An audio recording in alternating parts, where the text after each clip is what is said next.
When LeBron James decided to take his talents to South Beach in 2010, the NBA changed forever. The Heat instantly became the team to beat in the Eastern Conference, and James instantly became the arch enemy of nearly every basketball fan in the world. 6 years later, LeBron has gained more MVP awards, more finals victories, and even more final appearances. However, many fans and players alike still debate to this day whether LeBron's decision and the Heat's super team actually worked, especially after recently seeing Kevin Durant make a debatably similar move. Despite this, the past is the past, but it's still fun to imagine how things might have played out differently if LeBron announced he was staying in Cleveland. Would he ever have won a title with the Cavaliers? Would he still have become an aggressive figure in the NBA? Would he have developed into the same player he had become in Miami? In this video, I take a trip into the past to disrupt the NBA timeline and see how it all might have played out if LeBron's decision had been different the first time. Before I begin, I would just like to say that this is my first what if video, so if I don't do as good as you were expecting, just cut me some slack. Also, I am looking at this video from the start of the 2010 NBA season to the end of the 2014 season, because that was when LeBron first made his decision and when he ended his run with the Heat in reality. So basically, I will be ignoring anything past that. So with all that being said, let's take a look at what might have happened if LeBron James had never left the Cleveland Cavaliers.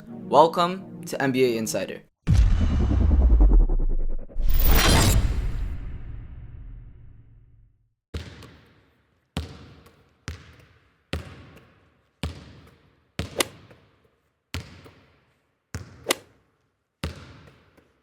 July 28th, 2010. A 25-year-old Cleveland Cavaliers superstar named LeBron James is about to make an announcement that could drastically change the NBA as we know it. On national television in front of the entire world, LeBron James shockingly announces he's staying in Cleveland to continue playing for the Cavaliers and guarantees all of Cleveland that he will bring a championship to his hometown. The entire television special becomes a huge event for the city of Cleveland, making the city look more entertaining and exciting than it has ever been before. The whole occasion is viewed as a smart move and one that emphasized James' loyalty and humility for both fans and the city of Cleveland. Overall, the decision is very well received by fans and the media. Thus, LeBron's relationship with fans is stronger than ever and he is now seen as Cleveland's savior. 1,300 miles away in South Beach, Florida, the Miami Heat and Eric Spoelstra receive news of LeBron's decision and prepare to make moves. Chris Bosh is locked in with the Heat and already preparing himself to team up with Dwayne Wade and the rest of the Miami roster. Back in Cleveland, the Cavaliers try to acquire Carlos Boozer and Kyle Korver, but both still end up choosing to join Derrick Rose and Joakim Noah in Chicago, leaving Cleveland with an unimproved roster. Shaquille O'Neal and Zydrunas Ilgauskas decide to stay one more year with the hopes of bringing the Cavaliers their first NBA title. Despite this, LeBron takes a pay cut on his new contract with the Cavs, hoping that by clearing up some space, they will have an easier time attracting elite players to ease the path for LeBron and the Cavaliers. With advice from LeBron James, the Cavaliers decide to hold on to the 2009 second round pick Danny Green, who James believes can develop into a solid role player and with whom he has developed chemistry on and off the court during the summer. Green benefits from James's guidance and begins to show slow but steady signs of improvement in his all-around game. Enter the 2010-2011 NBA season. The Cavs roster contains a starting lineup of Mo Williams at point guard, Anthony Parker at shooting guard, LeBron James at small forward, Antoine Jamison at power forward, and Shaquille O'Neal at center. Looks nice, right? On paper maybe. But in reality, Shaquille O'Neal, Anthony Parker, and Antoine Jamison have all surpassed their 30s and are slowly dying out. However, the three still support James with whatever they have left. Shaquille O'Neal would average 10 points, 7 rebounds, and 1.2 blocks in 23.4 minutes. Jamison would follow with an average of 16 points, 6.4 rebounds, and 1.7 assists in 32.9 minutes of playtime. Finally, Parker would play his part with a mere 8.3 points, 1.2 steals, and 3 assists in a total of 29 minutes. Without many other options in the Cavs' aging rotation, LeBron leads the Cavs in minutes, points, assists, steals, and second in blocks and rebounds. This creates a beast in LeBron, which creates an opportunity for a dominant season in his favor. LeBron would go on to average 27.5 points, 6.8 rebounds, 1.6 steals, and 7 assists per game, literally living up to his expectations. Mo Williams plays inconsistently and Antoine Jamison battles injuries, but both still help to stretch the floor for LeBron James, who in return single-handedly carries the Cavs to the 3rd seed in the East behind the stacked Bulls and Celtics. They would end the regular season going 59-23. Anderson Varejao proves to be a key contributor off the bench. Same goes for Danny Green, as he shows intelligence and support but plays very limited minutes and is not a major contributor. LeBron James' huge year brings him a third consecutive MVP trophy, leaving Derrick Rose without an MVP for his performances in Chicago. NBA analysts and critics call it LeBron's most complete season yet and credit his hard work throughout the season and the offseason. James receives love from Cleveland fans for staying loyal to his team, and their support encourages LeBron to overcome any obstacles. Thus, James starts showing signs of becoming a more versatile, dominant player. Then comes the 2011 playoffs. The Cavaliers soar through the first 2 rounds of the playoffs but run into trouble against the Chicago Bulls in the Eastern Conference Finals, led by superstar point guard Derrick Rose and a sensational supporting cast that includes Carlos Boozer and Joakim Noah. Despite a superstar performance from LeBron, the Bulls' talented arsenal and attack proves too much for the one-man army of LeBron and the Cleveland Cavaliers. The Bulls would overcome the battle with a 4-2 series, ending the Cavaliers' journey in a close Game 6. Another disappointing exit for Cleveland leaves the city of Cleveland and the entire NBA wondering when LeBron will finally get his ring. Critics believe that Shaquille O'Neal is too old to contribute substantially, and Mo Williams won't be enough to help LeBron get the Cavs anywhere, forget the finals. The media and fans sympathize with LeBron. The world is rooting for him, hoping he eventually catches a break. In the 2011 NBA Finals, Joakim Noah and a strong Bulls defense overwhelmed Dirk Nowitzki and the Dallas Mavericks. The series proves to be a mismatch in favor of the Bulls, who win it all in Game 6. This sends a message to the league. The Mavericks' winning formula, building a team of solid veterans around a single superstar of Dirk Nowitzki, is no longer enough to get it done in the NBA. The Bulls won the title because they packaged multiple stars into one lineup and figured out how to use them together. Motivated by the early exit, LeBron spends the offseason working hard to expand his game and become an even more dominant player. He specifically focuses on improving his post play, working extensively with Hall of Fame center Hakeem Olajuwon.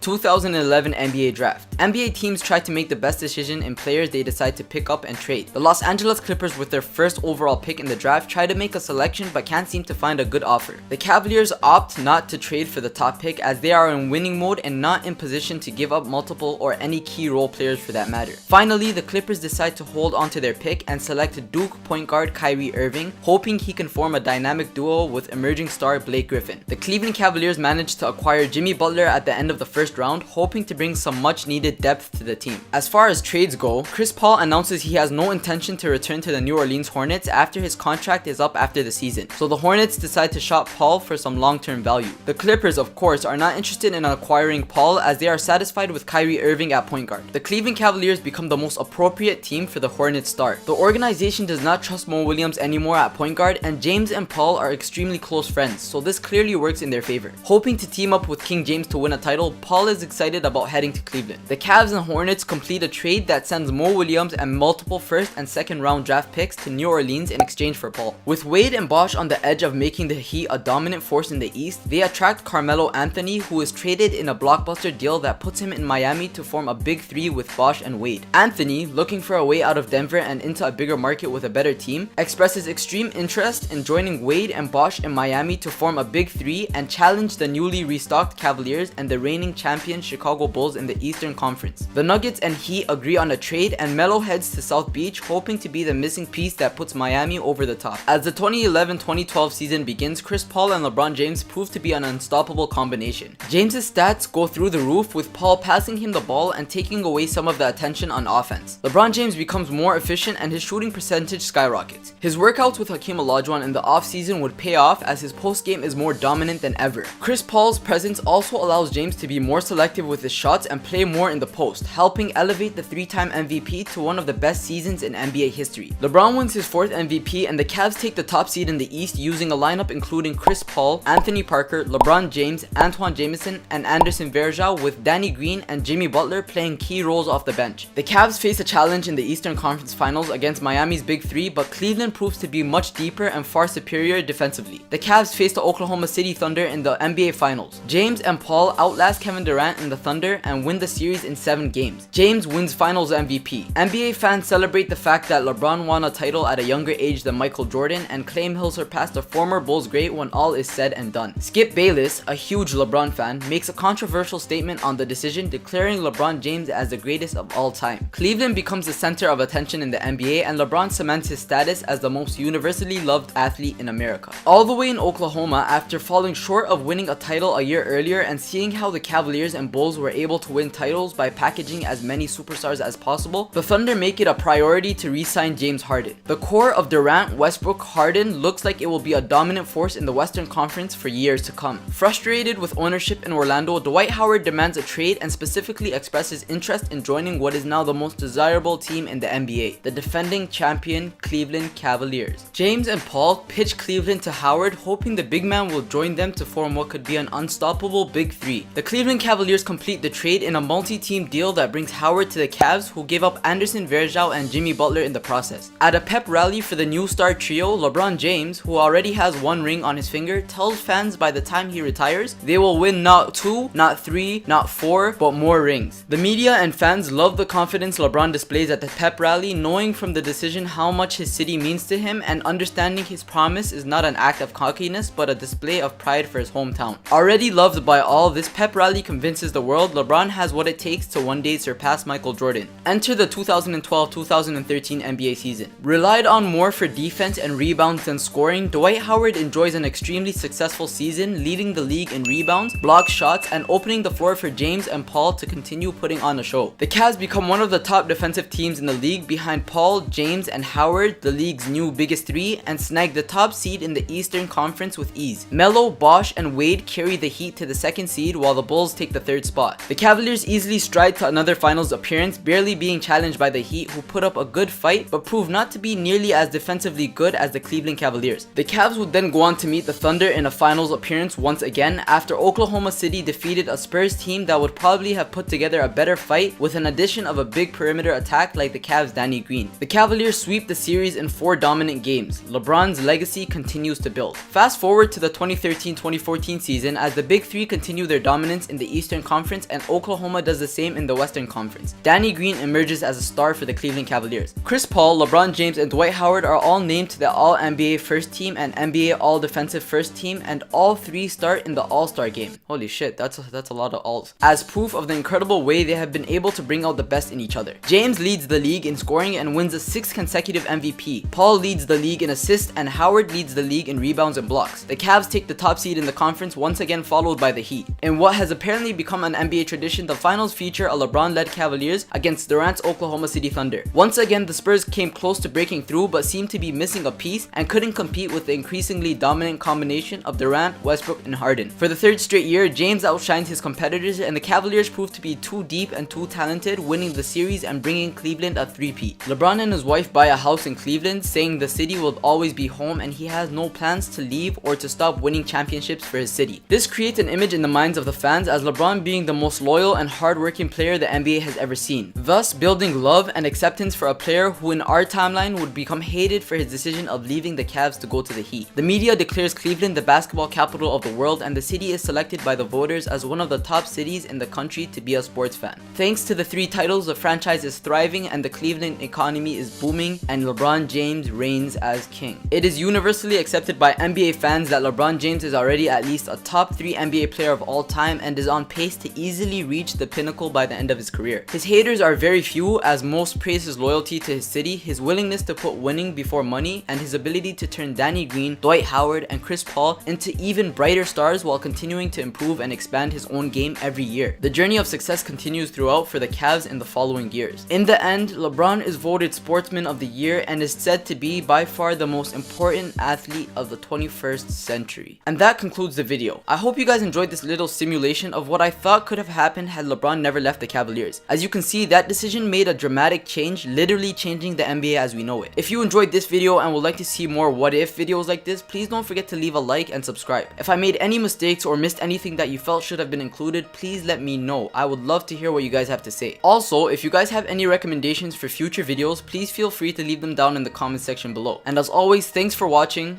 NBA Insider.